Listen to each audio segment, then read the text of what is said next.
Good evening, everyone. This is the November 26th meeting of the Revere City Council. Would everyone please rise to salute the flag?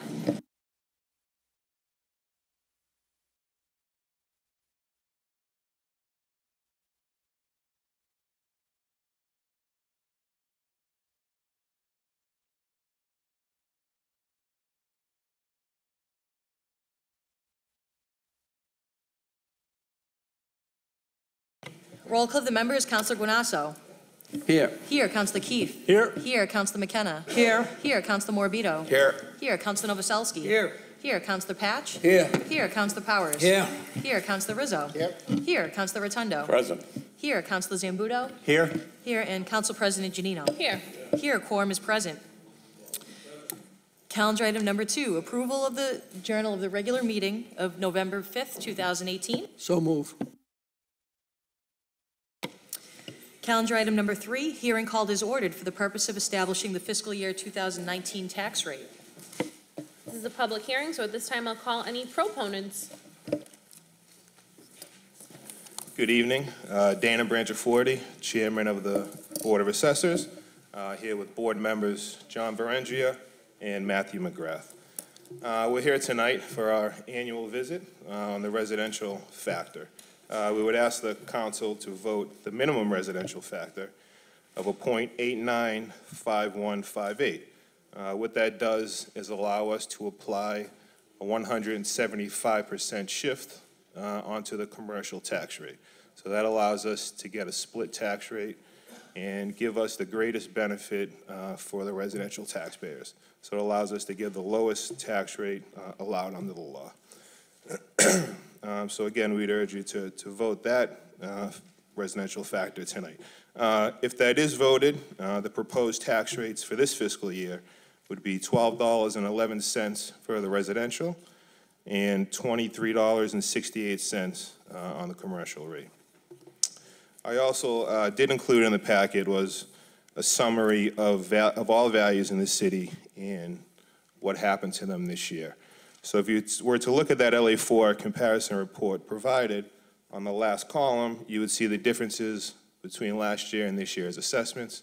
You would see that basically they're all up. You know, assessed values are definitely up this year. On the average, just to run through them quickly, single families on average are up about 10%, condominiums 5.3%, miscellaneous, which would be like 2 houses on 1 lot, around 11%, 2 families 14%, 3 families about 10%, apartments up around 20%, and commercial around 11%, industrial 6%, and so forth and so forth. So you can see there are substantial increases in assessed values this year.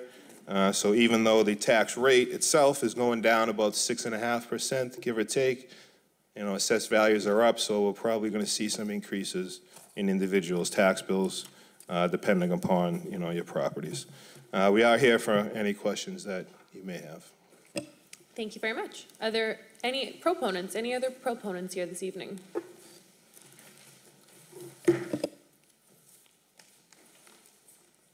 My name is George Anzoni, Director of Finance for the City of Revere, 281 Broadway, Revere, Mass. Financial team went over this tax rate, scrubbed it down, made sure that all the laws and acts were followed, and that it's the lowest tax rate possible that the City of Revere can provide to the taxpayers. And I urge the City Council to please approve the residential factor as presented to them. Thank you. Thank you, Mr. Anzoni. Any other proponents here this evening? Seeing and hearing none, we'll close that side of the hearing. Are there any opponents here this evening? Anyone opposed? Seeing and hearing none, we'll close that side of the hearing. Any councilors have any questions? Councilor Rizzo? Thank you, Madam President. Just one question. Can you give me the tax rate again? I missed it. I didn't have my pen handy. Certainly. Residential is Yep. $12.11. Yep. For comparison, last year it was $12.96. Okay. Commercial, $23.68, and last year $25.36. So again, it's roughly 6.5 to 6.2% Okay. reduction. Okay. Just wanted those numbers. Thank you very much, Madam President. Thank you, Counselor. Counselor Novoselsky? Already been answered, thank you. Counselor Powers? Thank you, Madam President. Question, overall, have you done the average increase for homeowners throughout the city? Let's say Oak Island versus Point of Pines versus Ward 6 or Beachmont? Sure, I mean, it's going to vary section to section. I did an overall kind of an average increase that someone may expect to see by class. So single family, based on the average increase, they'd see about $130 increase in their taxes. Again, that may vary section to section, but overall, that's what we're looking at. In a two-family? Two-family would be about $350. $350. And I will say, especially in the western part of the city, off Revere Street, off of Sergeant Street, off Malden Street, they're going to see larger increases than that. Okay. The assessments in those areas are, 15 to 20%, increase on the average, maybe some more. So they may see a little more of a bit of an increase than, say, Oak Island or, Yeah, so what something you're saying, basically, people living on the east side of the city are going to see a lesser percentage? They may, I can't say that for sure, but on our average, kind of looking at everything, the average came out to $350, but I did notice doing some data analysis that the western part of the city seemed to be, a little bit more of an increase. Thank you very much. Thank you, Madam President. Thank you, Counselor. Counselor Morbido? Thank you. Can you give me the breakdown in base residential versus commercial? As far as what? Like, what's the percentage, 90 to 10%? How much of the tax base is residential versus commercial? So tax base, we are 80. I have that number somewhere.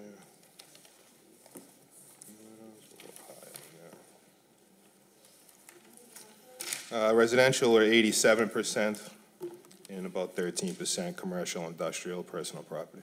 And with HYM coming to the table, that's actually going to that's going to help us out a lot because it's going to increase the commercial tax percentage, correct? Correct. Excellent. I noticed how you mentioned how our tax rate is lower than last year. I was doing my own history, and when I first got on the council, our residential tax rate was $15.55 in 2014, and our commercial was $31.55. And right now, it's $12.11. For next fiscal year, it's going to be $12.11 and $23.68 in commercial. That's amazing. That's good. I like to see it go the downward trend when it comes to taxes. So. Right, again, I would just stress that, the tax rate is decreasing, but the end result of individuals' taxes, probably not decreasing, but increasing, because the assessed values are increasing and those work, inversely. Exactly, but it's a catch-22 because what happens is home values, it's always assessed less than the home value. So if someone sells it, they're going to get a high amount for their property anyways, so. Yeah, most likely. Thank you. Any other counselors? Roll call. Oh, Counselor Rotundo? Thank you. How are you, Dana? Great. What percentages are residential to commercial at this point? So as we just said, it's about 87% residential, 13 commercial. And how did it jump from 99 to 1% last year to this year? 99 to 1. Yeah, last year I remember speaking distinctly and asking you the question. You said it was 1% commercial growth versus 99%. Growth, I'm sorry, that you said taxation. So it's 75% residential on the growth and 25% commercial this year. This year, so on it's the much. growth. And what sector of commercial are we gaining growth in? Is it residential construction being categorized as commercial, or is it something else? No, it's strictly commercial. We're seeing a lot more mixed-use properties now, apartments with first-floor retail. So again, that's kind of what's starting. it's apartments You're with the seeing commercial mixed use, a component. lot of mixed use. Okay, thank you. You're welcome. Any other counselors? Madam Clerk? Shall the city council adopt a minimum residential factor of .895158 for the purpose of setting the fiscal year 19 tax rate? Councilor Guanasso? Yes. Yes. Councilor Keefe? Yes. Yes. Councilor McKenna? Yes. Yes. Councilor Morbido? Yes. Yes. Councilor Novoselsky? Yes. Yes. Councilor Patch?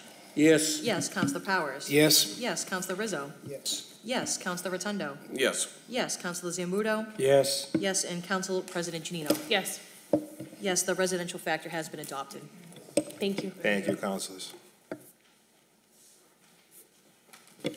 Calendar item number 4, hearing called as ordered on the application of Cellco Partnership DBA Verizon Wireless, requesting permission from the Revere City Council to install a small cell antenna on top of a new utility pole at 243 North Shore Road.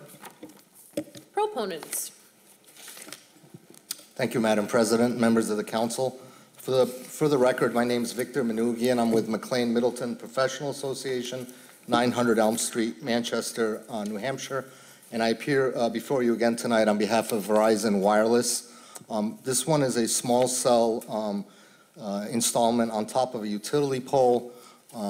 We had obtained a GOL back in February of 2017. And when we looked at the construction and did some more discussions with National Grid, they determined that the pole didn't have enough space to keep the major power lines away from our equipment and other equipment. So they instructed that the pole has to be replaced with a 45-foot pole. What that's going to mean is that the existing pole right now, as it stands, is 29.5 feet. The new pole at the top will be 38.6 feet. Our canister antennas, and I apologize, there's a typo on page 3 of my submission. It's not, our antennas are 38.7 inches tall and 12 inches in diameter. It says it's 38.7 feet, couldn't be that big.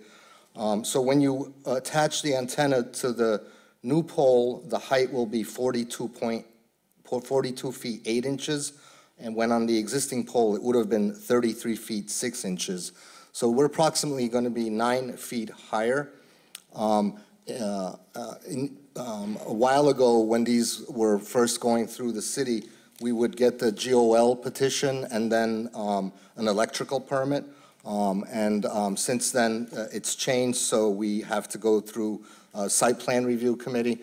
And I did that back on September 28th of this year, and they confirmed that we need a special permit through this body under section 17.16.110 of your ordinance. And we're in a, even though we're in the street, but I will give you the zoning district we're in, it's RA, and under C4 of that same section, it's an allowed installation for telecommunications facilities with zoning approval from this body. So we ask that you send this to zoning so we could see if they'll approve it and then come back here for the approval at the end. Thank you. Thank you. And just for the council's edification, this will be going to the zoning subcommittee. Any other proponents? Any other proponents here this evening? Seeing and hearing none, I'll close that side of the hearing. Any opponents? Anyone opposed? Seeing and hearing none, we'll close that side of the hearing. Any counselors, keeping in mind this will be going to zoning? No? Counselor Keith? Thank you, Madam President. I know that this is going to go to zoning. I just had a few questions and maybe some preparation for the zoning subcommittee or for the committee as a whole. We've asked in the past for some of these companies that have come here looking to add to cell towers, could we have a description, I mean, outside of on paper, could you bring a physical specimen of what the add-on will look like to the chamber so we can see it and also the audience would be able to see it? And then secondly, have you entered into an agreement with the city yet?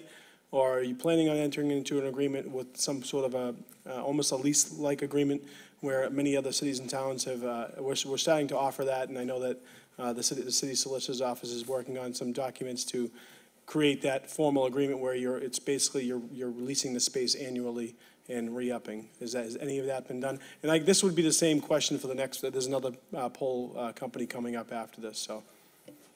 Absolutely. I will bring the light model, which doesn't have the internal parts, with me to the zoning meeting.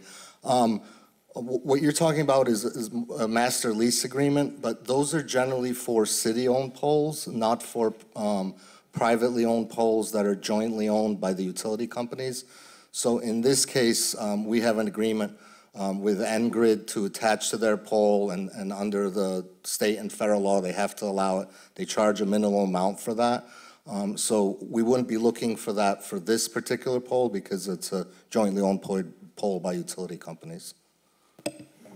Thank you. Thank you, Counselor. Counselor Zambudo.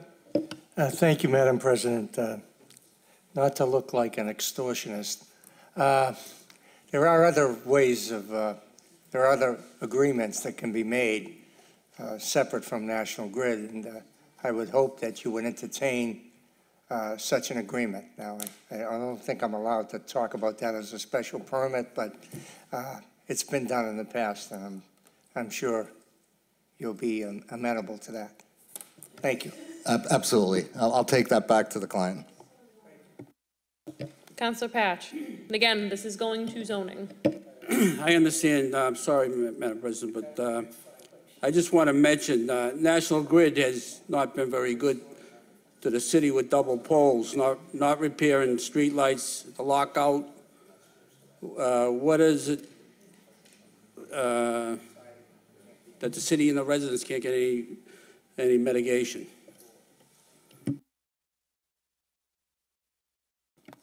You want me to speak for National Grid? I just want to make that point. I hear you, and I've heard that before, even with my company with double poles, but hopefully we've gone beyond that. But I can't speak for their relationship with the city. Thank you. Noted. Any other counselors? This is going to zoning. Calendar item number 5, hearing called as ordered on the application of James George Network Building and Consulting, requesting permission from the Revere City Council to install a small cell antenna on a utility pole located near 12 South Furnace Street. This again is a public hearing, which will be going to zoning, but we'll start with proponents. Any other proponents? Good evening, Madam Chairman, City Councilors. My name is Keenan Brin, I'm here as a substitute for Jim George, but he did make application for special permit for a small cell under the wireless communications and tower section that was received by the city clerk on November 1st of this year. Extenet Systems is the applicant. They're a registered corporation and provider of wireless services in the state of Massachusetts. We are here proposing a small cell at, the address is 12-15 South Furness Street. The application was filed, and I can tell you essentially included the form, some pictures, the special permit denial review letter, a location map, a letter of authorization from National Grid, a license fully executed by National Grid, as well as Verizon, who's the subordinate tenant on that pole. The state corporation docs, some background in Extenet, which I can outline for you now. We're at the zoning hearing. We also have the plans, and lastly, most recently, a fully executed right-of-way pole attachment agreement with the city of Revere. And I think that question came up earlier. The pole, I can tell you the basics. The pole is not going to be replaced. It's the existing pole. It's 34 feet 7 inches in height. That will be remaining the pole height of 34.7. The equipment canister for the antenna itself is 10 inches in diameter. It's about 27 inches tall. Not exactly, but close enough. The equipment and shroud is encased in something that's 32 by 18 and is offset about 15 inches from the pole itself. There'll be an electric meter on there. We're anticipating having to get a building permit as well as an electrical permit as well. I don't mean to rush through this, but I'm happy to give any more details. Someone had a question. I have brought kind of a mock-up of the antenna. I'll see if I can get that power cabinet as well, but I can provide that. That would be great, and even if a physical thing isn't available, just some sort of mock-up with dimensions and something. No, I have that. Perfect. Okay. Any other proponents here this evening? Any other proponents? Seeing and hearing none, we'll close that side of the hearing. Are there any opponents here this evening? Anyone opposed? Seeing and hearing none, we'll close that side of the hearing. We'll open this up to any counselors, keeping in mind our prior comments of our counselors if they'd like to see a physical copy of the document, any questions regarding lease agreements, and am I missing anything? the National Grid's terrible relationship with the city right now. Councilor Keith. Thank you. I just wanted to state for the record, I did speak to a number of, this is obviously my ward, and I spoke to a number of residents. They got the letters to appear tonight. Clearly, they didn't feel that it was important enough to come, so no one really had any issues with it. They just wanted to know if it was a good idea for them. Okay. I mentioned that we would talk and see how it was going. I was happy to see that you're working out with the city solicitor an agreement. So at least if you're going to be putting some product on the poles and you're paying Verizon or you're paying National Grid, the city's going to get some sort of a reimbursement for your use as well. Right, to answer, I think, another question, we, Extenet had targeted some city-owned poles. We didn't have an agreement at that point, so that's what opened up the table for Right. those to be used. Yep. And then again, like I said, if you could during the zoning meeting, if you could bring a mock-up or some sort of display, I think it would be helpful for the audience and it would be helpful Sure, for us. I've done it before. That won't be a problem. Thank you. Okay, anything else? That's all. Thank you, councilors, and thank you. This will be referred to the zoning subcommittee. Calendar item number 6, hearing called is ordered on an ordinance further amending the zoning ordinances of the City of Revere, repealing section 17.16.280 relative to retaining walls. Are there any proponents here this evening? Any proponents? Seeing and hearing none, we'll close that side of the hearing. Are there any opponents? Anyone opposed? Seeing and hearing none, we'll close that side of the hearing. At this time, I'll open it up to councilors, and again, this will also go to our zoning subcommittee. Any councilors? Councilor Rizzo. Thank you very much, Madam President. This was actually an ordinance change that I had submitted. I think it's pretty non-controversial. It's just asking for this particular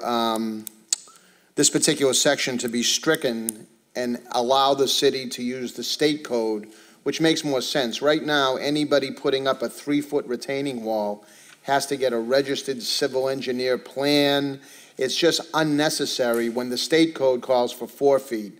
I'm told, though I haven't had direct conversation, that the city engineer would not be in opposition to this. In fact, I think by virtue of him not being here shows that there's no real problem with it. It just puts unnecessary and undue problems onto any potential builder, especially something that small. A 3-foot retaining wall should not have to be, should not have to have any builder go through that type of trouble. That's usually where, a homeowner would come into play, and why put, a homeowner that wants to do some work through that, unnecessary stress and aggravation. So hopefully this is something that we can approve. Thank you very much, Madam President. Thank you, Councilor. Councilor Zambudo.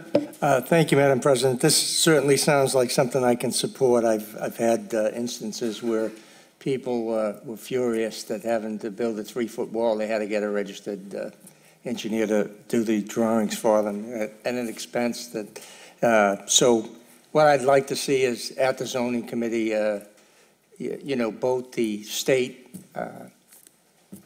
code and the what we have right now in place for the city, and obviously we want the city engineer here for the hearing, but I certainly would be in favor of this. Thank you.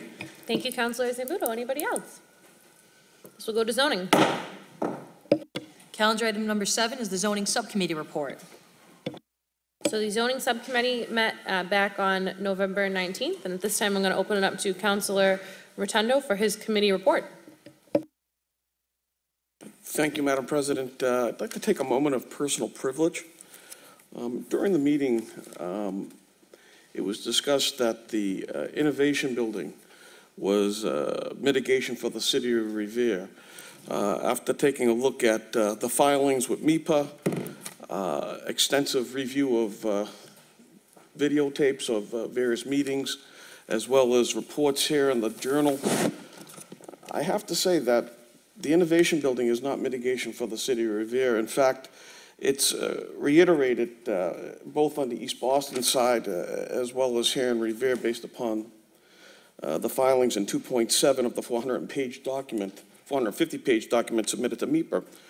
My biggest concern about reading this out of committee, to be quite honest with you, is that we have no mitigation, none whatsoever. That's why I've asked, and you have the request for the dates and times of when mitigation took place, because we don't have any. I've been told that the development in itself is mitigation. If that's the case, that's the same thing in East Boston. The $50 million that are going to be dedicated for the traffic issue is the same $50 million that we're splitting between East Boston. So I have a real problem with that, looking at the linkage fees bylaw that's going to be sent over to Boston and other mitigating factors. That's a big problem to me. However, I do look at the project in its totality as an appealing product, and I will be voting for it. But I have to point those very issues out. I will be, to my dismay, reporting out favorably with the considerations by site plan review, and that's it. Thank you, Councilor Rotundo. So this will be going to a vote this evening, so I'll ask any councilors for any prior comments. I know there have been extensive meetings on this topic. Madam President, I just want to offer one comment out of respect for the developers, because just to follow up on what Councilor Rotundo said, you know, we were told at the last meeting that this 18-month process was, you know, somewhat a long, drawn-out process to get to a point of these approvals. And I just want to remind you and others that I did not support the overlay district originally that would allow for housing. I have very grave, strong concerns about over 10,000 units going into one location like that. The commercial is very appealing, and I know we're going to have mixed use. There's no problem there with mixed use. It's the scale of the residential and the fact that the first two phases of this project, it's a 4-phase project slated to go now, I've heard things like up to 20 years. You know, the first two phases are heavily weighted in residential, over 80% residential. So, you know, without anything in writing, similar to what's happened now down at Wonderland, similar to what's happened up in Overlook Ridge, you know, without something in writing, and Councilor Rotundo just actually brought up the mitigation point, which, you know, that in and of itself, I mean, I was asking early on for something similar to a host community agreement where certain things would be promised to the city. I mean, our city, we need a high school, we need a new youth center. There's so many things that this city needs that possibly above and beyond what the assessment and taxation would provide for, that a project like this of this magnitude with the billions of dollars being spent on it could have been ascertained by the city. So, you know, I'm not trying to sway any other councilors, but I just thought that before I vote on this, I wanted to make it clear the reasoning why that I could not support it. It's the scope and the fact that the city is not getting, I believe, our fair share, at least certainly not in the short run. When it's fully built, there'll be some tax benefit, I guess. But the question is going to be, is it worth putting over 10,000 units during, you know, in that one specific location when we haven't started even thinking about Wonderland Dog Track yet? So I'm just very, very apprehensive, and I will not be supporting this evening. Thank you very much, Madam President. Thank you, Councilor. Councilor Rotundo? I know other councils may feel differently, but quite frankly, I wouldn't mind tabling it and seeing if the mayor could reach a host community agreement. But looking at the faces in the council, I see that's not going to happen. Councilor Powers? Thank you, Madam President. I just heard the number again of 10,000 units, and I'd like someone from the developers team to come up here and give us a more definitive count on the units. Particularly, I want to make one thing clear. It's my understanding that 10,000 units will not be going in the city of Revere. No. And I think when a remark like that is out there, I think it causes some alarm of the citizens of the city when we talk about 10,000 units. Is there someone from the developers team that Point of information, Madam President. This is a simple answer. He doesn't even have to come to the table. All you have to do is go to the filings that he filed with the PNF to the BPD. I'd like to hear it from the developer right here. It says it right there. Thank you, councilors. Sir?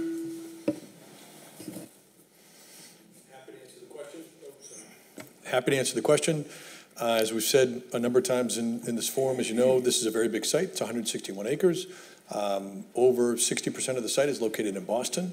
And so the large percentage of the units that you're talking about will be in Boston. So of the 10,000 or so that might happen over the span of 20 years in the entire site, over 7,000 of those units will be in Boston. So Revere, the max in Revere would be approximately 2,500 to 3,000 units. And initially, we would get the hotel, the shops, the restaurants, and the Innovative Plaza, right? Correct. Thank you very much. Yes. Thank you. Councilor Zambudo. Thank you, Madam President. Can I just add one more thing? That's all in writing. That is written down, negotiated. It's a multi-page document that's in writing. Thank you, sir. Can I have you stay up there, please? So I want to try to sort some of this out. You know, I consider the innovation building mitigation. It may not be written mitigation as a direct mitigation to the city of Revere, but it certainly is the engine for the beginning of this commercial. I don't think I interrupted you, did I? Okay, well, then if you could talk a little softer, then I'd appreciate it. So getting back to that, what is the first building you're going to build? The Innovation Center will be part of a commercial, node that will be built in the first phase, which includes, as we just said with Councilor Powers, a hotel and retail in that first phase. Now, if I could just a moment on this again, and I know we've talked about this a number of times. It's an important night, as we appeared tonight with the assessor. We were just remembering we were here a year ago, actually, in the same night that the assessor made the same presentation, frankly, to this council. And to me, the stark number, for the city to focus on is that 13% of the total taxable property in the city is commercial property, right? So I can't sit here today and snap my fingers or wave a magic wand and suddenly make Revere a commercial hub. I just can't. I've been direct and honest with you from the first day that the most important thing we must do is we must create a place where people will live, where they will buy a meal, where they will shop. That's the first and most important thing we will do. You said to us right from the very beginning, we spent lots of time one-on-one, we spent time with the mayor, we spent time with individuals here. You said to us one-on-one that what you were really interested in was creating a commercial hub, commercial office space from the very beginning. We took that, we went back, we thought to ourselves, we said, okay, how can we do this? What kind of lost leader could we build in the very beginning to help create a commercial hub? That's what we kind of thought about. So this building is not, this innovation center is not a moneymaker by any stretch of the imagination. What needs to happen to finance this is we need to take increments of the other buildings and contribute those in to finance the construction of this.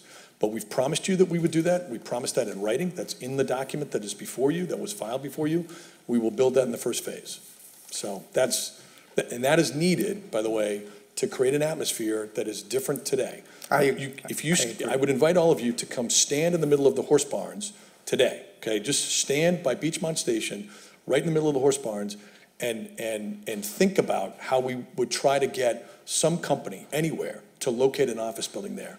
It's not easy to do. But if we build an environment in which people will live, people will buy a meal, people will go to restaurants, and if there's an innovation center where there's some co-working space, again, a lost leader, that we think could begin to set the table for us to get a company there. That's the objective. There's a couple other things I want the general public to know. So how much of this project in Revere will be commercial? 50%. 50% of the project is guaranteed to be commercial development. Written down in the document that's in front of you. Okay. That's enough for me. Thank All you. of this is in writing. I want to make sure that people understand that. We've spent months and months. You're well represented by city staff. We've spent months and months. I can tell you, we spent a lot of legal fees on lawyers to negotiate a document that is multi-page. I forget how many pages, Bob, 50 or so pages. It's a multi-page, very detailed document that illustrates both the phases of what we're obligated to do, everything that we must do in terms of water, sewer, streets, parks, all the things that we've talked about up here, the Innovation Center, the limits on residential construction, the amount of commercial, everything has been negotiated and is in writing and is in front of you. That's the vote. You're voting to approve that document. It's in writing. Thank you very much.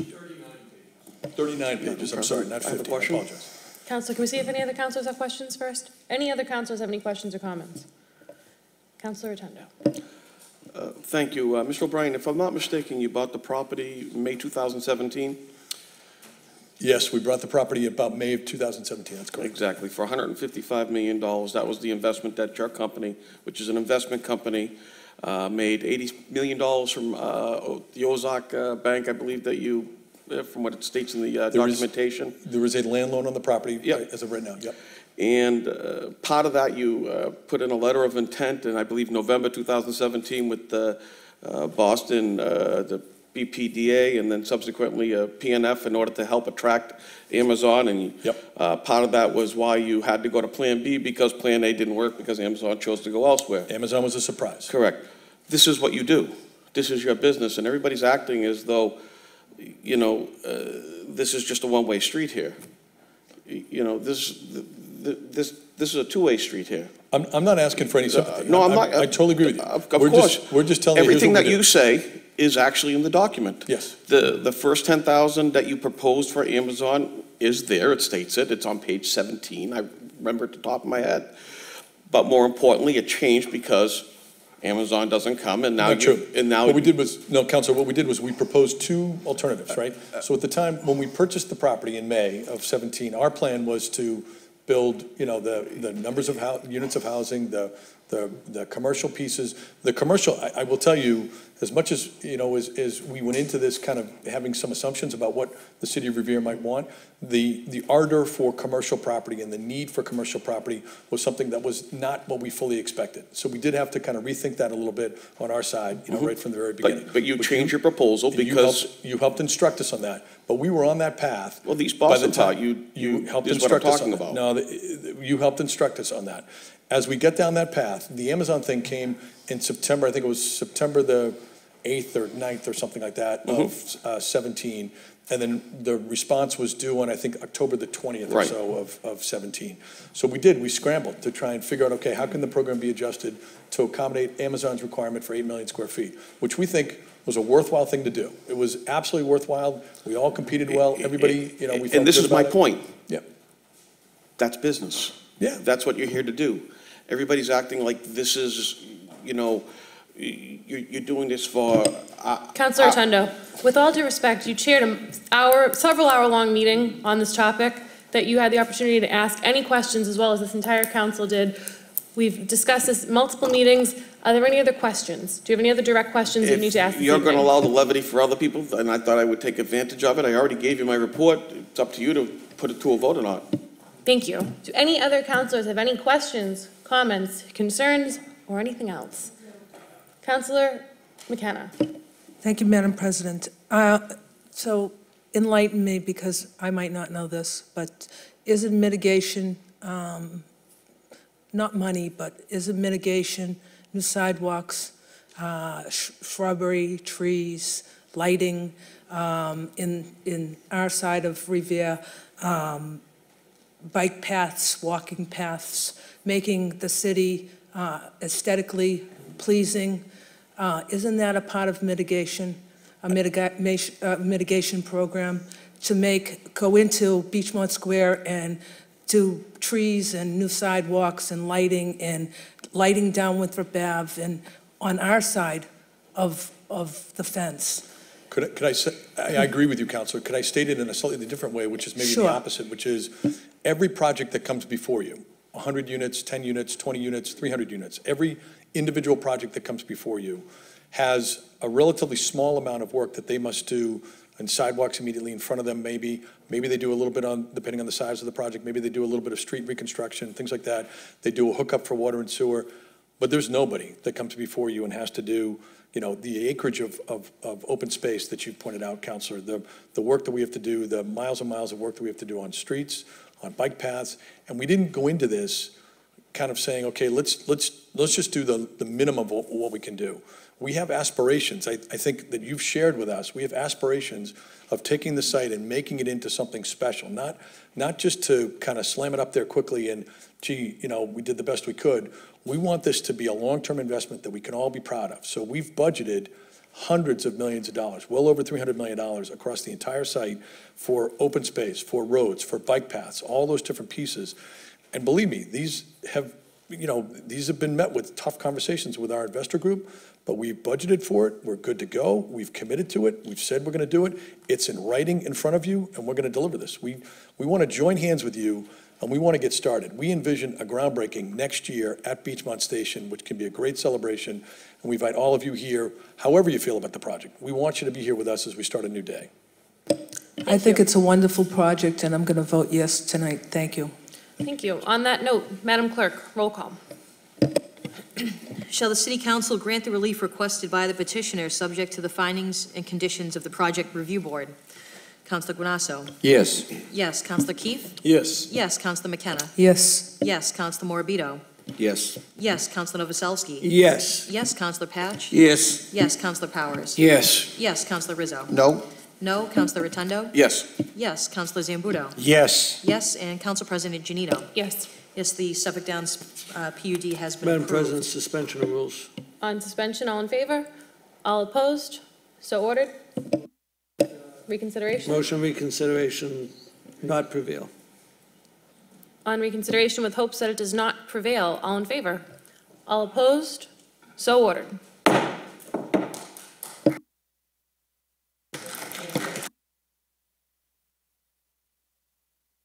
Calendar item number 8 is the Public Works Subcommittee report. Councilor Novoselsky. Thank you, Madam President. Madam President, we have two items that we've been dealing with, one long-term and one recent one. The long-term one was issue over at Toscano and Asti Aves relating to the culvert. And the last motion, 18-149, asks that an on-site visit be held, and that was done.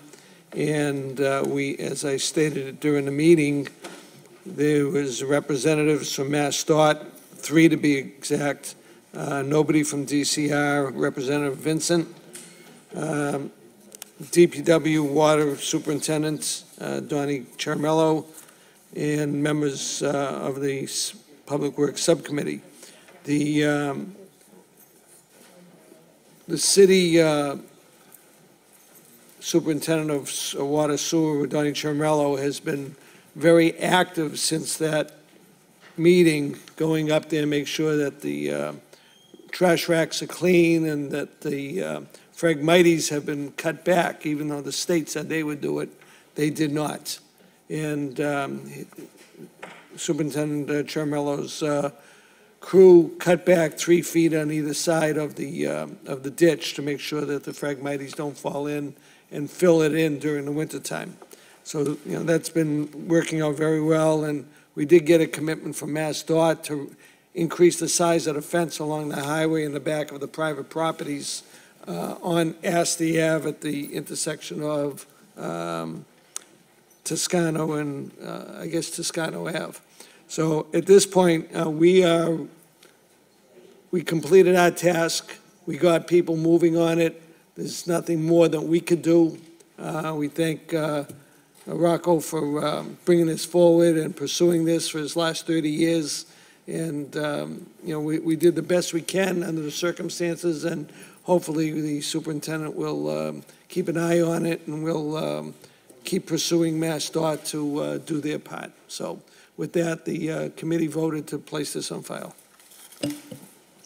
On the motion to be placed on file, all in favor? All opposed? Placed on file. Madam President, item 2 was a motion by Councilor McKenna, 18-356, regarding the new barrel program that we have in the city. And she provided 8 different items that she would like seen to have people realize what's going on and how to use the new barrels. The committee discussed it, and those other councils that were present discussed it. And the committee voted to eliminate items 1, 2, 3, and 7, I believe. 7's still in. Oh, and 6, I'm sorry. To remove those from the motion and keep item 4, 5, 6, 7, 4, 5, 7, and 8 and the city was talking about putting a banner over Broadway, and Councilor McKenna would chair a new committee to bring on board the Beachmont Improvement Committee, the Revere Beach Partnership, and the Revere Beautification Committee to help in that project.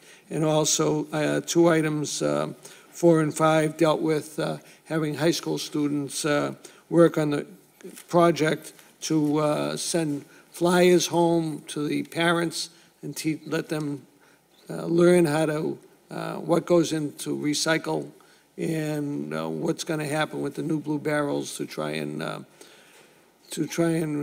reduce the rodent food chain.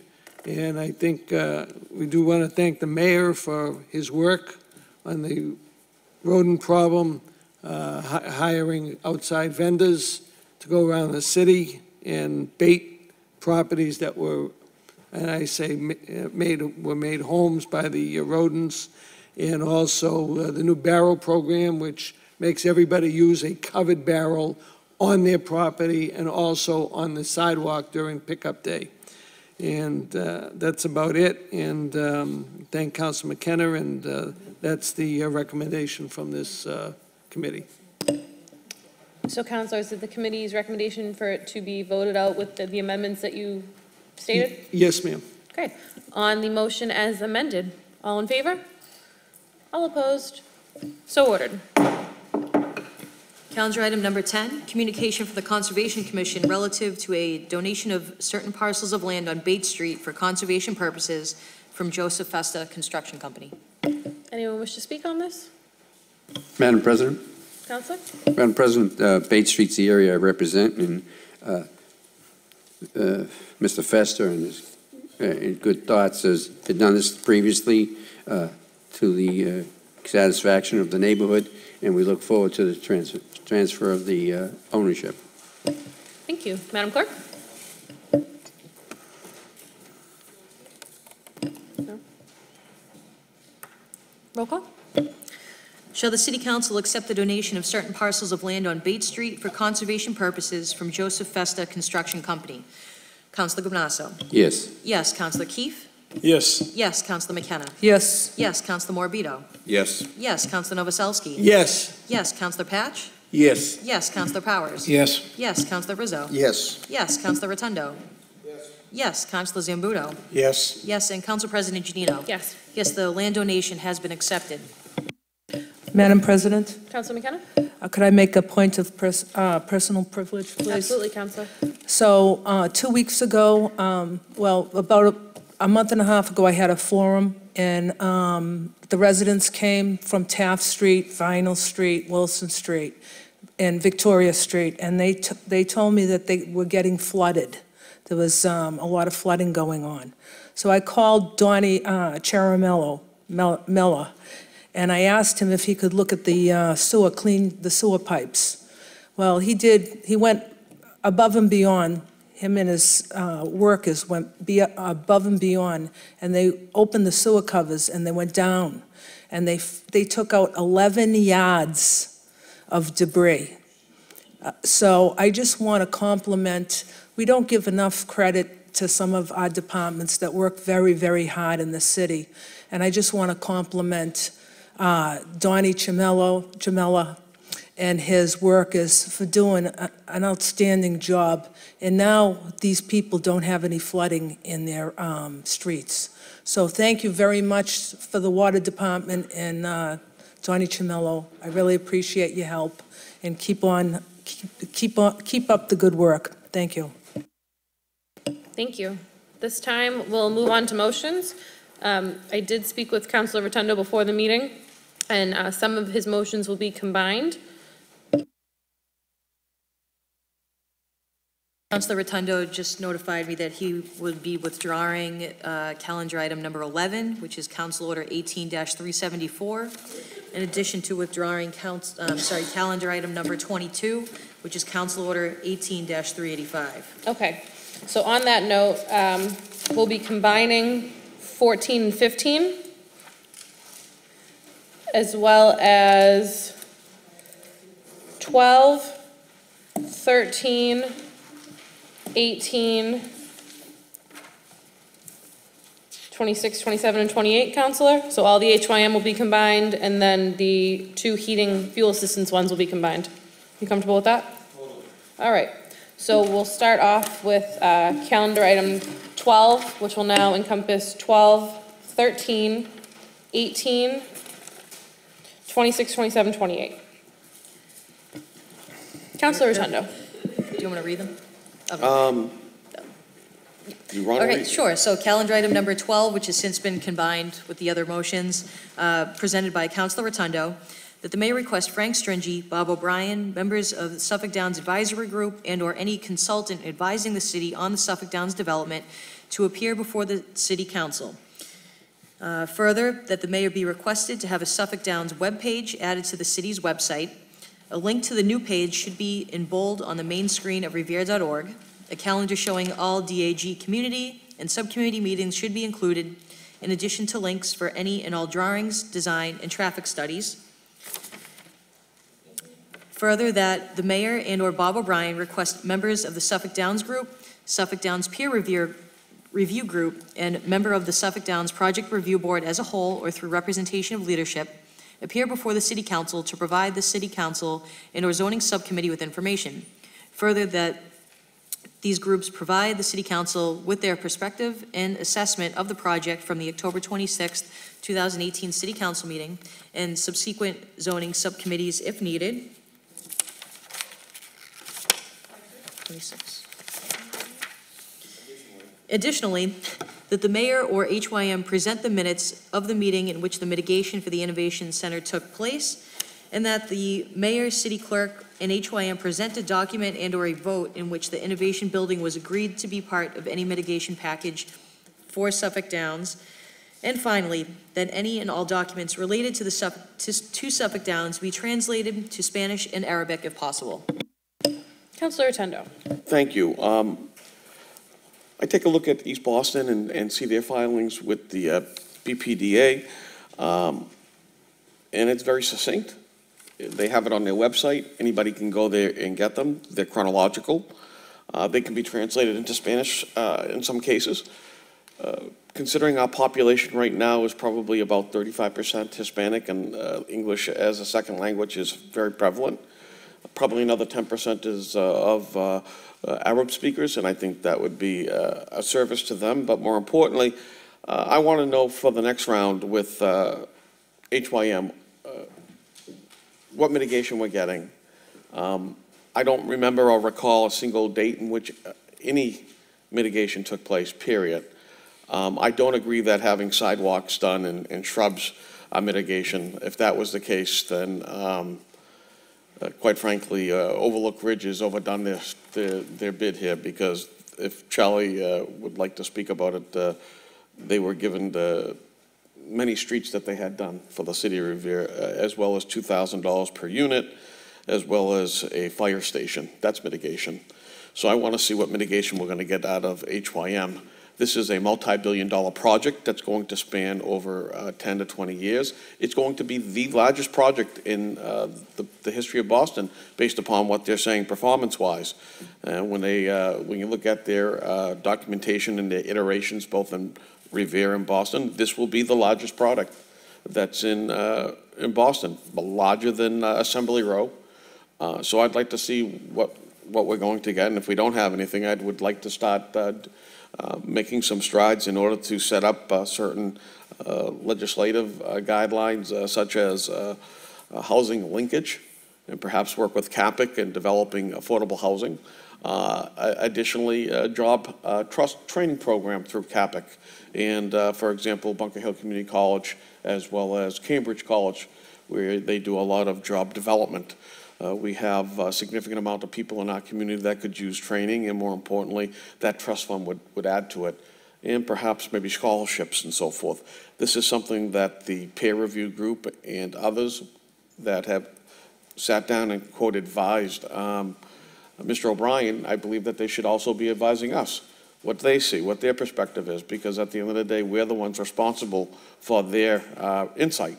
We're the ones that actually vote up or down based upon the insight that they're providing him. They should provide it to us too. We should have that clear communication to know exactly what's going on. And quite frankly, I don't believe the entire council knows what's going on, because this is a very large elephant to eat. You know, just on the Boston side, in one iteration, there's 450 pages of language. I mean, how many people here knew that the Ozark Bank was the one that funded them? I don't think so. So that's part of the reason why I want to do this. And if Councilor Zambuda would give me the dignity to finish without interrupting me, I'd appreciate it. I didn't interrupt you at all. Counselor. Oh, you were talking to him. You were talking to him. Thank you, Madam President. Madam President, just a clarification. We're going to have one vote on all these motions that are combined? Yes, they're all related to Suffolk Downs. There's no sense in having 15 different motions with a line or two different language. It's one Well, request. from the counselor. 14 and 15 relate to Capic. No, I didn't combine those. Okay. Only the HYM related motions were combined.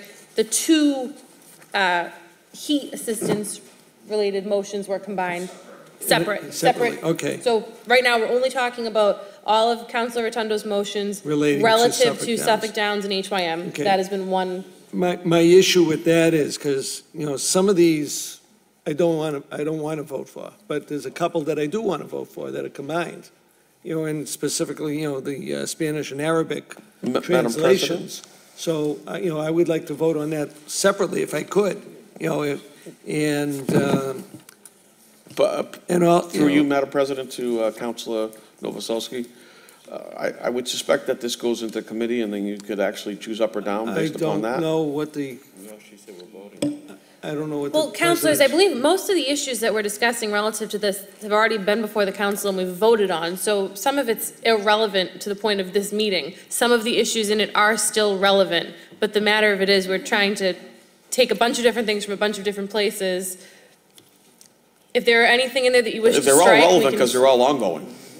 This is going to be here for 20 The years. question is, I believe they're not all ongoing because we've already voted on something where a lot of this stuff Point is of going clarity on. here. Counselor. Forgive me, I think we have voted for the PUD tonight, completely. I think the vote is over. Now, I think all these are. I out of order. certainly don't have a problem with some of the things like Hispanic and Arabic languages on certain documents and websites and certain stuff like that, but you're not going to re-alter the agreement that we just voted on. It's done. So. This doesn't ask for that, not one bit. What's that? Well, I believe it. Roll call, Madam continues President. it. Can't call roll call while we're speaking, Counselor. That's right. Like number. I'm off. Which items do you not agree with? Because we can Number- maybe number- perhaps pull a number- motion or two out of the group I just made. Number 13. Okay. And number 28. Okay. So to that note, no, I don't think he disagrees. I just think he doesn't want them to be jumbled in with the rest. So perhaps, well, 13, Counselor, all the DAG meetings are over. I don't believe Right. there are any future DAG meetings. I agree with that. Yeah, no, what I'm saying is I just like them for people to see. That's all. I'm when the looking for a meetings link. were. That's The link all. for all the DAG meetings. That's all, yeah. But where you have, You know, so that there's a link on the website that goes to the YouTube. I mean, this is all on Revere TV. Okay. That's all I'm looking for. Okay. Madam President, do you have any? would item 12 be scratched since HYM was here before us tonight? Yeah, well, let's. So we can, okay, so we're withdrawing number 12. We got clarification on 13, so he's just asking that links to the past meetings are put on the city website, so that's fine. And with that being said, would you still like to take 28 out as a separate motion? Yes. Okay, so we'll combine all the motions we discussed, except for 28, we'll vote on that separately. Madam Clerk, you following? So councilors, for everyone's clarification, and I'll review this, we're going with 12 and 13 were withdrawn. We're looking at calendar item 18, 22, 26, and 27.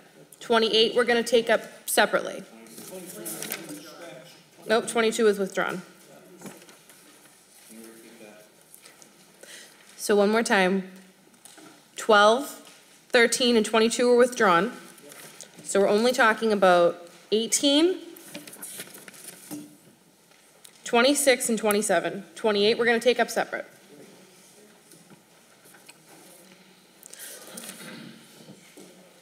Are you following? They're one-liners. So on 18, 26, and 27, we'll send this to zoning. And then we'll address 28 when we come to it. So that leaves us with 14 and 15, which were combined. We'll give the clerk a minute to catch up on notes.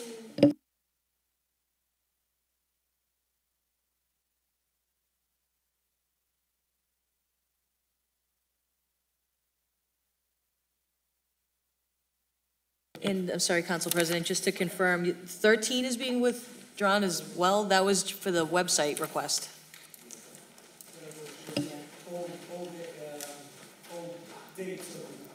So he's just he's requesting for the link to be on the city for past meetings, but there are no future meetings, so there's nothing to post for the future. Right, so you still wanted a motion to be taken out, correct? Correct, because at the end of the day, you know, you still have people that don't know what's going on and they complain about it, and I can just say, go to the website. Understood. So in that case, then, Madam Clerk, it's 13, 18, 26, and 27.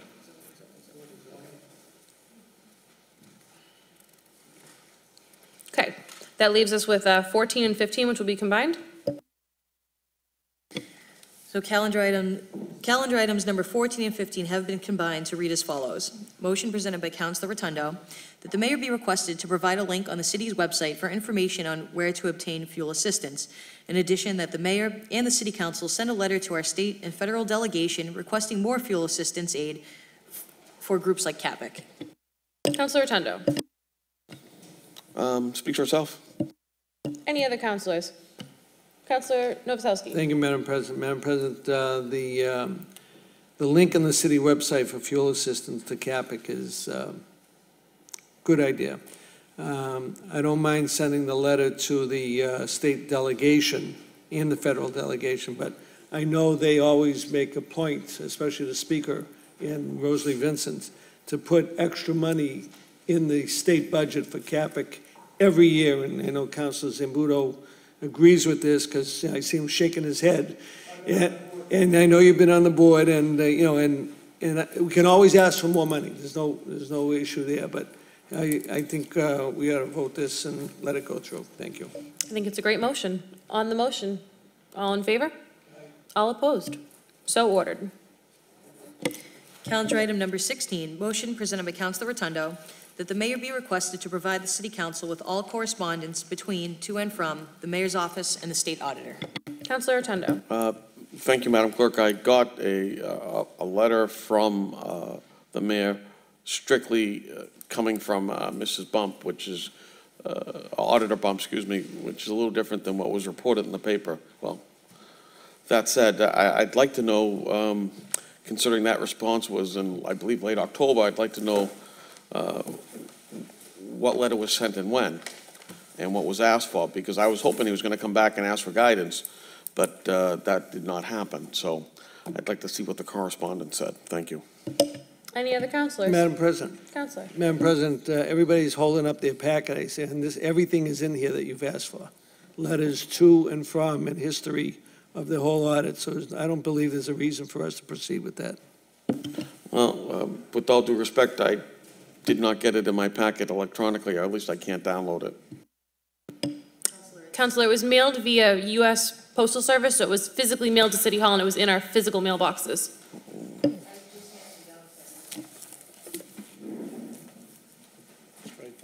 But it wasn't a part of our packet. It was mailed from the auditor's office. So it is tonight. Here it is tonight. Thank you.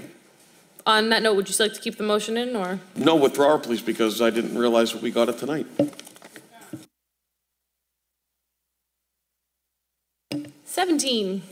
Calendar item number 17, motion presented by Councilors Janino and McKenna that the City Council award a certificate of commendation to Carol Ty for her almost 60 years of dedicated service in the Revere Public School System as an educator, superintendent of public schools, and a member of the school committee.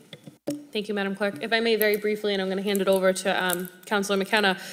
Councilor McKenna and I talked about this after one of the last city council meetings when Carol Ty was here, and when she said, you know, over 60 years, we both kind of looked at each other and we're like, wow, that's an accomplishment that's really deserving of recognition. So that's how it came about, and I'm glad to share it with my colleague, Councilor McKenna, two other women in government. Councilor McKenna. Thank you, Madam President. I'll just save my comments for the day we give her her award, but this is a great tribute. Thank you. Any other councilors? On the motion, all in favor? All opposed? So ordered. Whoops. So I have calendar item 18, that was referred to zoning. They pledged tonight, can you tell? That just slid right off. Calendar item number 19, motion presented by Councilor Morabito, that the mayor be requested to investigate the feasibility of consolidating trash pickup to Monday through Wednesday. Councilor Morabito. Thank you, Madam President. So the mayor, in partnership with this body, has been very active in taking steps to curb the rodent problem. I think this motion would be another step to help the situation, because majority of residents accumulate their trash during the weekend. That's when people have birthday parties, get-togethers, and an abundance of their trash for trash pickup is accumulated on the weekend. So I think consolidating the trash pickups from Monday through Wednesday would actually be not only a convenience for the residents, it will prevent the trash from lingering throughout the whole week. Thank you. Councilor Zambudo. Thank you, Madam President. I think the motion has merit. I'd want to sit down with the trash hauler, the mayor's office. I'd want to sit down with the Board of Health and see if this is a feasible application. I'm not sure it can even be physically picked up in 3 days. So there's a lot to talk about, but it does, I agree that there may be a better way of doing what we're doing. So let's talk about it, but let's have an informed decision before we act on it. Thank you. Point of information, Madam President. I agree with you wholeheartedly. That's why in the motion I wrote to have the mayor, I request the mayor to investigate the feasibility. So, Councilor Rotundo. I agree with Councilor Morabito in that having the mayor look into the feasibility of it. At first blush, my thought is any time in which you decrease the amount of times in which you're removing trash, which I think is the expectation here, you're going to have problems, just because right now we're in the midst of dealing with rodents. My thought would be you want to remove as much trash, the food source, as possible. And more importantly, looking at these barrels, to be quite honest with you, I've seen pictures where the rodents are actually eating through the barrels now. So that really is kind of a tough thing. So I would think that having the barrels moved and emptied on a daily basis would be better, but feasibility-wise, maybe they can extend the day or do it every other day. I don't know, but we'll look at it. Thank you, councilors. This will be going to Public Works. Calendar item number 20, motion presented by Councilor Morabito, that the City Council approve the following resolution to be forwarded to the Speaker of the House, Robert DeLeo, Senator Joseph Boncory, and Representative Rosalie Vincent for consideration. This resolution expresses advocacy for Revere commuters who utilize public transportation on a daily basis. The City Council, on behalf of its residents, requests that Revere residents receive their fair share by receiving a group discounted rate for MBTA train fares. The City of Revere is burdened each day by thousands of vehicles inundating our city. Vehicles pass through Revere traveling to and from Boston every day. The city has 3 MBTA stations and is tremendously impacted by regional traffic. And due to the regional traffic traveling through Revere and the direct correlation to the increase in motor vehicle accidents, Revere residents are left with the burden of higher car insurance rates. Revere is doing its part by promoting public transportation through transit-oriented development, and in turn, Revere residents who use public transportation should receive a discount. We'll just note Councilor Zambudo is recused from this motion. Councilor Morabito. Thank you, Madam President. So each day, thousands of vehicles, thousands of people come to one of our 3 train stations that we have in our city. They suffer, our residents suffer the burden of traffic, high surcharges because of the traffic that's coming in. I don't think our residents get their fair share. I think our city does its fair share of creating transit-oriented development as we partner with T&D. We have HYM, which is a transit-oriented development. We have the MBTA garage, which was part of a transit-oriented development. So I think it's about time that we see if our residents can get a group discount rate with the MBTA. Any other counselors? I think it's a great motion. On the motion, all in favor? All opposed? So ordered. Calendar item number 21, motion presented by Councilors McKenna and Janino that the mayor request the Traffic Commission to review and establish a citywide resident parking program utilizing the attached proposed Traffic Commission regulation. I'm going to start with my colleague, Council Vice President McKenna, and then I'll save my comments. Thank you, Madam President. So, Councilor Janino and myself, with the guidance of Sergeant Chris Janino, sat down and we adopted the Winthrop permit parking ordinance, but tweaked it a little bit, just to add to some of the problems that Revere has. And I just want to say that one of the biggest problems facing Revere is parking. There are too many cars in the city. Households have many cars, and houses renting rooms are starting to claim that they're Airbnbs. So, and there's no laws on the books for this. What we are proposing is to cut down the cars parking in the city. Revere, if you're not registered in Revere, you cannot get a sticker. If you are registered in Revere and have a car, it's going to be on a street name basis. So that means if you are from North Revere and you have a North Revere street on your sticker, you cannot come down to Beachmont and park in front of the T station. We are going to cut down on the number of visitor passes. Right now, it's 2 per person that's living in the house. It's going to be 2 per household. And the reason why is because one of the biggest problems we have in Revere is the visitor passes. They're being abused. You have 10 days to park in a parking space, and we've noticed that cars are taking those 10 days. We feel that maybe people are going on vacation, you know, they're parking, they're getting on the T, they're going on vacation, they're going to the airport, and then they come back. So I think the visitors parking plackets are the worst that we have. People are selling them, people are taking advantage of them, so we're gonna cut down, we're proposing to cut down 2 per household. But that doesn't, so if you're in a single-family house, you'll only get 2, but if you're in a duplex, you'll get 4, if there's residents on top of your house. The other thing is we're proposing that it be Monday through Friday with weekends off, unless it's posted. Didn't we say that? Monday through Friday, 24 hours a day? No? I don't think we got into those details yet, Okay. Councilor McKenna, but that's Okay. again, I'm way ahead of motion is myself. just in the preliminary Yes. phases. We came up with a draft ordinance to go through in our subcommittees of the city council. I'll let you continue on your highlights. I mean, if it doesn't, we're gonna propose it, and we want the body to tweak it, and we'll just go from there. But the ball has started, and we started the ball rolling, and we need to do this as soon as possible. So thank you very much, and I'll let my colleagues speak. Thank you, Councilor McKenna. And if I may briefly, Councilor McKenna and I have worked extensively on this along with the advisory of Sergeant Janino on the Traffic Commission. And Winthrop did a great job with their ordinance, and we found that if we could take the bare bones of that and tweak it to make it work for the city of Revere, it could be a win-win. This is something that we've been talking about since I've been on the city council, and I think that if the city council just takes the first step in getting somewhere, we're 2 steps the way we were yesterday.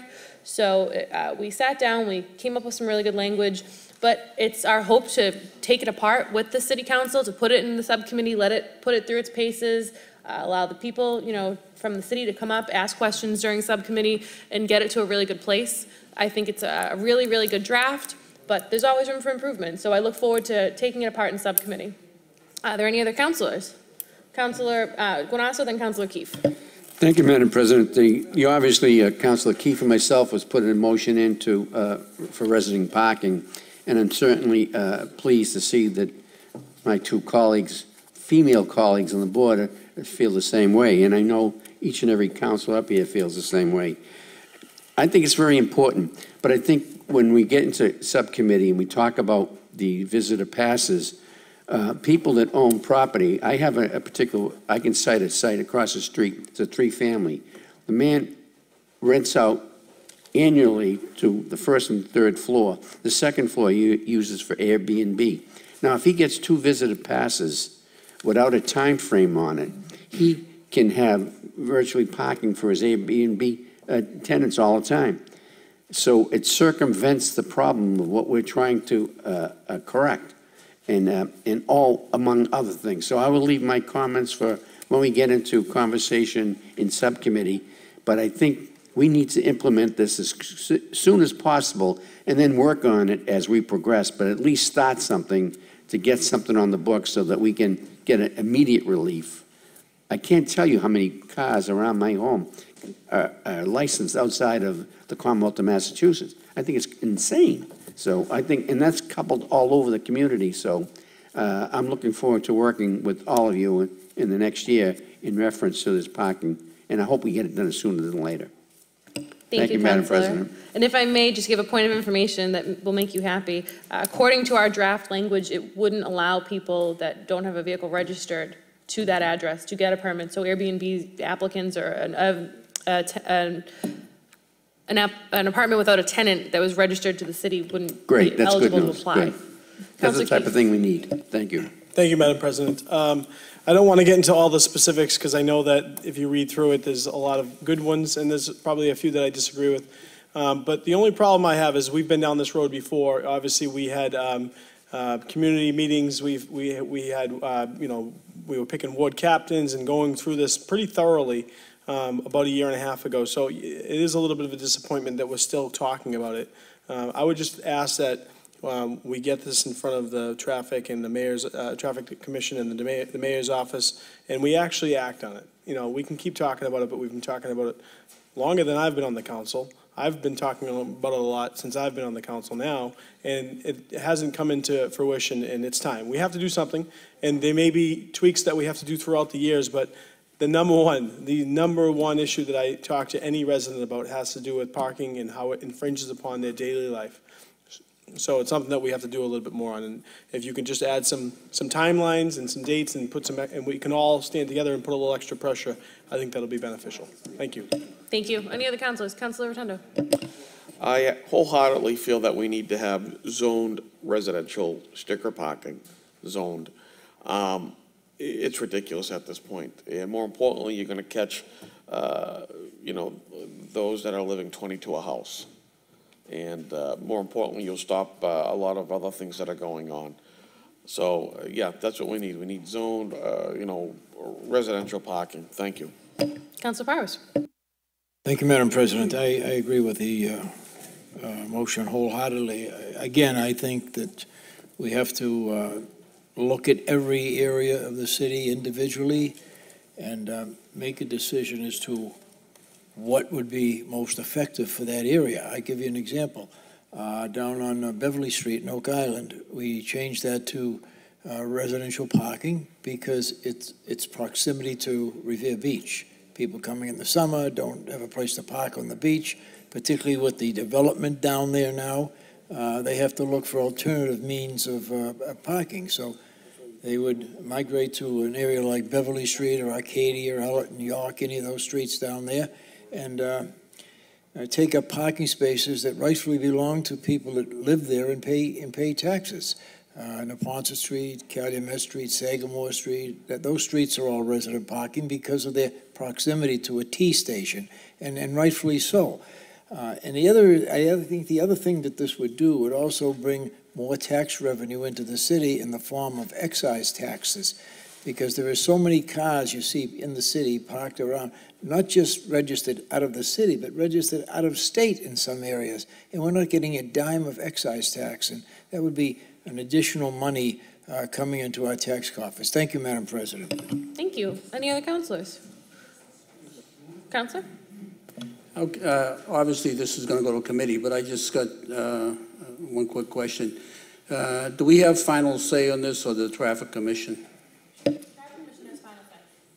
Traffic Commission has final say.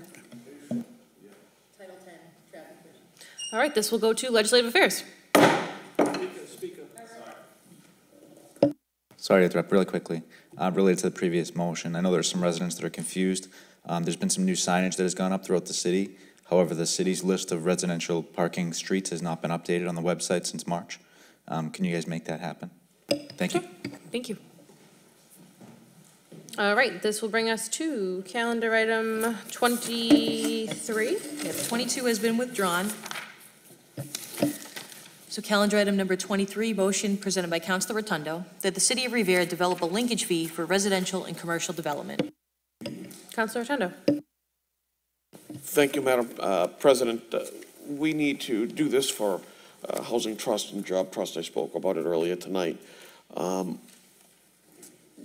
We've lost literally just about $5 million in any type of possible mitigation above and beyond that. But I really implore you all to go to the Boston site and take a look exactly what is written out. You'll be amazed at what's being done over there.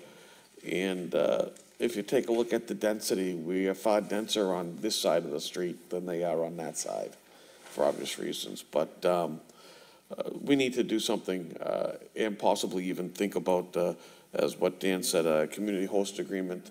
One of the things that we could also be asking for is an educational scholarship trust, so that our children get a certain amount of money donated to the high school for those exceptional students. Some communities in part of the state have upwards of $500,000 in their trust. Thank you. Councilor Zambudo. Thank you, Madam President. I'd certainly be in favor of a linkage fee. Unfortunately, we can't retroactively impose one, but I would, for future projects, certainly be in favor of it. Thank you.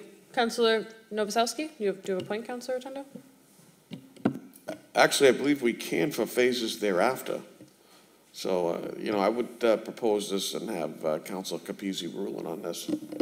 Councilor Novoselsky. Thank you, Madam President. Madam President, first of all, I would like to see this go into the Economic Development Committee. And the reason I say that, because this really doesn't give us any power right now unless we put it into an ordinance. And I may be mistaken, but I know developers have to pay 3% of the building construction fee. It's a fee to the city for, I believe it's non-conforming use portion of a construction. So if someone comes in for a special permit, they automatically have to pay this 3% fee. Anything under is a smaller scale. So I think if we do something, we would have to look at some kind of tiered system. So I would like to discuss this further before we send it on, because this really has no meat specifically. It's a good idea, but I'd like to get some meat to it. Thank you. Councilor Guanasso. I think it was stated in several conversations we had with HYM that Boston gets 6.5%. And if Boston can get 6.5% in linkage, so can't we. And I just thought, and he even stated that had it been on the books, he would have gladly paid it. But it wasn't on the books, it wasn't introduced to him, and so why should he? I mean, businessmen why should he offer out, "Oh, should I pay you a linkage fee?" But I think once we write an ordinance and state a certain percentage that we can all live with and we think it's feasible, I think we should go for it. I think it's a great motion that we get our fair share. Thank you, Councilor. Thank you, Madam President. Councilor Rotundo. Actually, I left it vague for the purpose of writing the exact ordinance that they have in Boston and translating into Revere. I spoke to Solicitor Capizzi today, and I'd like to get him involved in that for that purpose. There's also, I believe, another ordinance that when they sell the property, that money also, there's a certain percentage that is returned back to the city as well. And there's several other mitigation products that they have over there in Boston that we don't have, and that we should actually emulate and use for the city. And Councilor Granasso, you're absolutely right. I believe Mr. O'Brien would have been more than happy to pay it, and he's absolutely correct by saying that we don't have it here. But shame on us for not putting together, a host community agreement or some type of mitigation package that he could sign above and beyond that, just like what we did with Roseland property. Thank you. Thank you, Councilor. I'm going to send this to Legislative Affairs. Calendar item number 24, motion presented by Councilors McKenna and Keefe that the mayor hire a part-time inspector in the building department to enforce illegal construction taking place Friday through Sunday. There has been an increase in work being done on the weekends as contractors and residents know that there is no weekend enforcement. Revenue generated from fines issued on the weekends will be sufficient to cover the part-time salary. Councilor McKenna, then Councilor Keefe. Thank you, Madam President. So after 12:15 on a Friday, people come out of the shadows, and all of a sudden you'll see a gazebo going up with no building permit, and it's just ridiculous. People know how to beat the system. So I'm asking, and my colleague, we're both asking if the mayor would look at a part-time building inspector from Friday to Sunday, and I really do think that the fines that he issues will take care of his or her salary. Thank you. Councilor Keefe. Thank you, Madam President. I agree. I've talked about this before as well, and many cities surrounding us with the amount of residents that they have and the amount of things going on have 24-hour ISD or some sort of inspection services going around and making sure, keeping everyone honest, and it totally pays for itself. And I'm not looking to go out and find the average person, but people that are trying to abuse the system, we should keep a close eye on. It's, again, a lot of residential streets, a lot of neighbors don't want to see things happening, and if you know the system, and you know how to beat it, then that's when people are going to do the things that we don't want them to do. So this is something really simple. Thank you. Thank you. Councilor Zambudo. Thank you, Madam President. I certainly support this motion, and I'd go further. I think my colleague talked about putting some beef in it, and I think it should be triple damages. You should pay 3 times the permit fee if you try to circumvent the permit fee. So I'd be in favor of putting some real meat in this and real enforcement, and I agree with you. It'll certainly pay for the person that's issuing the fines. It'll pay his salary and more. Thank you. Councilor Granasso. Thank you, Madam President. We don't really need a building inspector because we need a code enforcer. That would be the certify the needs. I've been saying for many, many years, come to 12:15 on a Friday, out come the hammers, saws, and everything else. And I think it's really an insult to all of us that we allow this to take place for so many years without really putting the proper force on it. We have to mandate that a person be hired for the weekend and absolutely make this work. And I think it would be self-sufficient. I think it would pay for itself in 1 week with the amount that's being done here. And people, they're not only just doing gazebos, they're doing roofs, they're doing siding, they're doing everything. And major construction. And it's an insult to all the law-abiding citizens and the good folks that we have in our community that see this happening. Thank you, Madam President. Thank you, Councilor. So, Councilors Keefe and McKenna, may I ask that we amend it to say ISD inspector and/or building inspector? So as long as it's a code enforcer, I don't think it necessarily has to be a building inspector. So amended to say a part-time code enforcer inspector. Madam And can I President. just, wait, can I just finish? I just want to say one thing. I agree with Councilor Zambuto. Yes, we should put a lot of meat on it put meat on it and fine them triple of what they're doing. So I definitely, I never even thought of that, but I think that's a great thought. Thank you. Morbido? Thank you, Janino.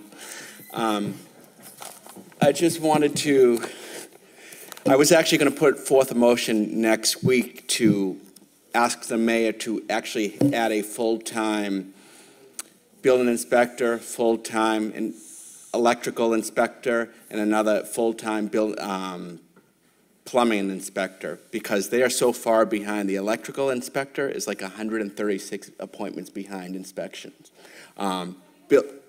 I just know these things because I go through the proper channels when I apply for building permits. But anyways, no, to make a long story short, I don't know if you want to add that and amend that, because I think it's something, they're hurting down in the inspectional services. I'm sure my ward counselors could, on the, I can put in a substitute motion. That's And it's not of an emergency nature, so it doesn't have to be a late motion. We can put it in next week. Councilor Patch. Thank you, Madam President. I believe this is an excellent motion. Several times over the years, I've gotten calls on the weekend, people wondering if it's okay for people to do construction and on a Saturday, and I said, is there a permit? You know, is there a permit in the window? And they said no. So I would told them I'd call the police. So I would call the police, and they would go down and stop the work. And I also called the supervisor and asked him if he'd forward the complaint to the inspection services.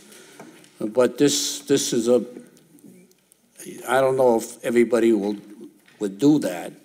You know, I know some of the supervisors personally. But this will work out great, much better than that procedure. So I am 100% for this. Thank you. Thank you. Councilor McKenna, do you wish to vote on this evening or send it to committee? Vote? All right, on the motion, all in favor? All opposed? So ordered.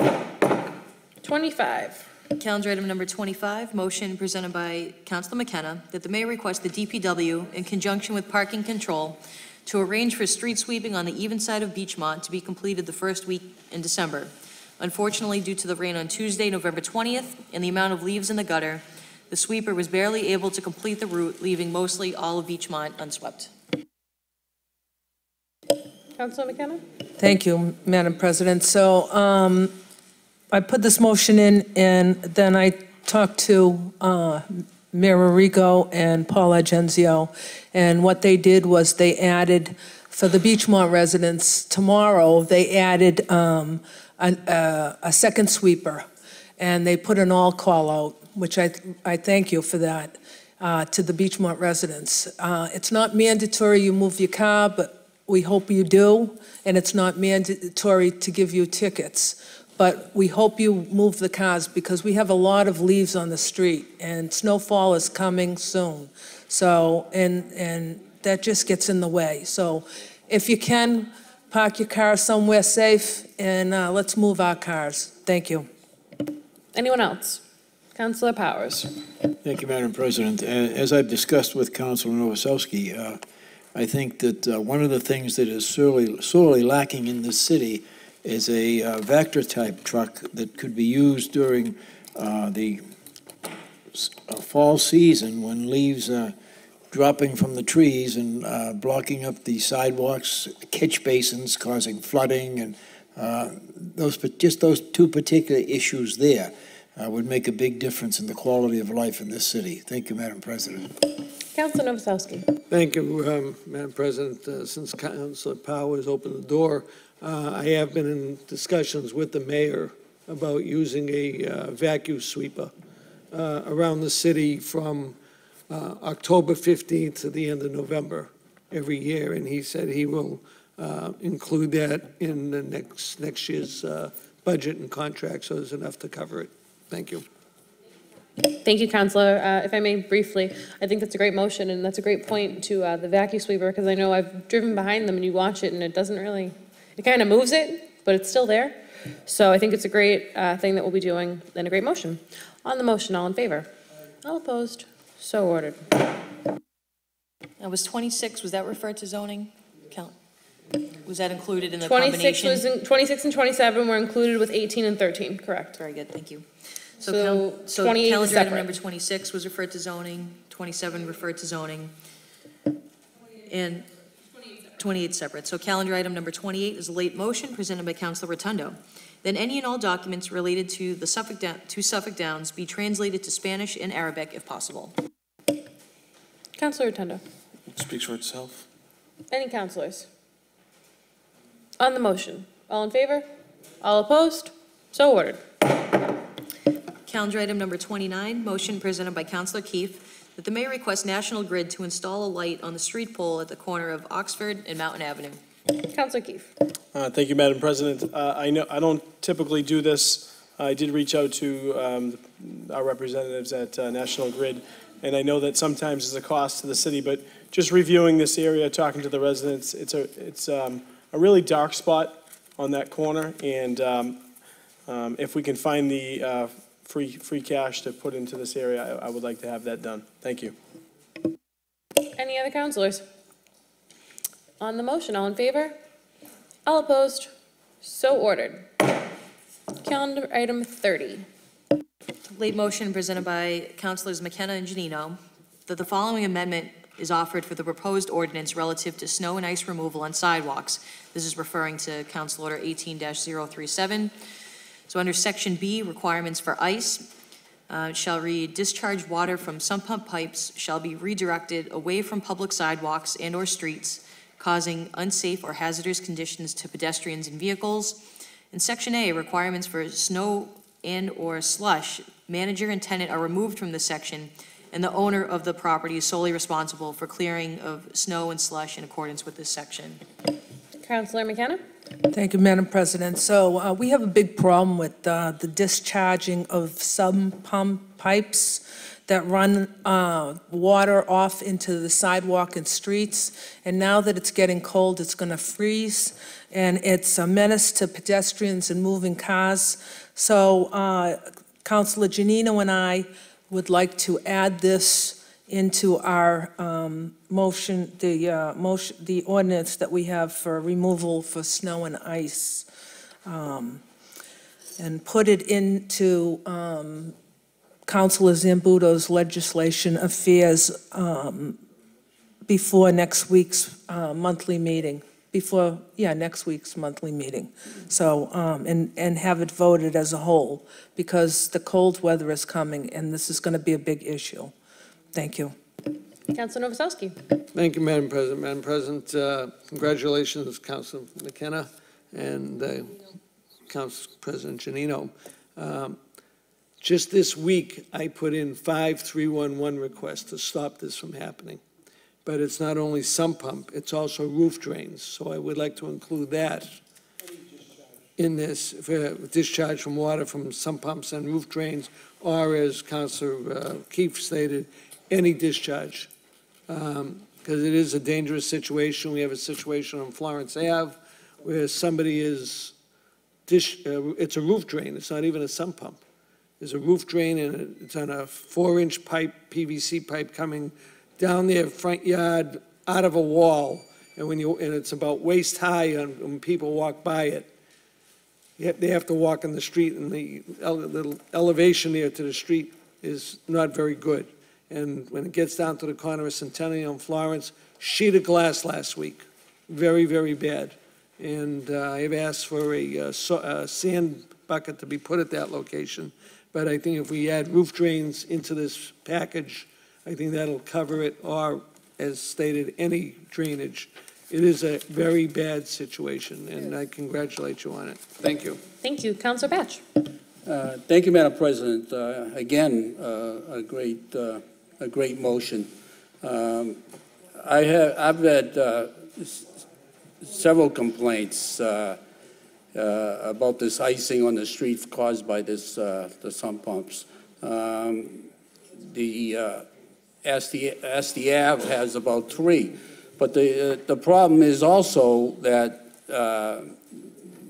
the ones that they replaced, the CDM Smith, instead of letting them go to the backyard, they directed it out to the sidewalk and street. So that's where this problem has increased over the last, since this started, this program. So, I've talked to the engineer about it, and he was going to investigate, but I haven't got an answer yet. Thank you. Any other counselors? If I may very briefly, it's been a pleasure working on Councilor McKenna with motions like these. This is an issue that's across the entire city, and I'd be happy to recommend it as amended to include drains or any other discharge off of properties. I can think of certain areas that every time there's a rain or an occurrence, whether it be rain, snow, sleet, it happens in the same spots across the city every time, so we know where they're coming from. And I think it's really important that we address it because it does create dangerous conditions for people that are walking and driving. So I'm happy to put this into legislative affairs as amended. And Lake Communication, reappointment of William Reedy to the Historical Commission for a 3-year term. So go to appointments. No further business. There's no further business. This city council will be adjourned until December 3rd. Thank you all and have a great night.